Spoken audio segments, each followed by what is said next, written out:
Hi there, my name's Andy Lee. I'm from Datapath in the UK. We're at ISE 2023. We're showing off our third generation VSN video wall controller. So we've updated it now for the third generation, which is coming out soon. We'll be with a i9 processor. We've got a few adjustments in here. I'm just going to open it up. So we've got hot-swappable fans for the first time. Been asked by a lot of customers for this feature, so we've integrated that in.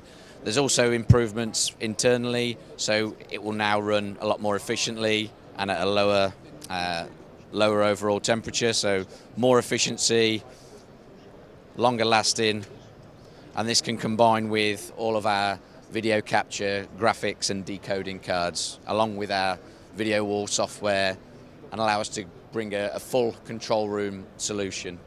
If you want any more information, please visit at www.datapath.co.uk.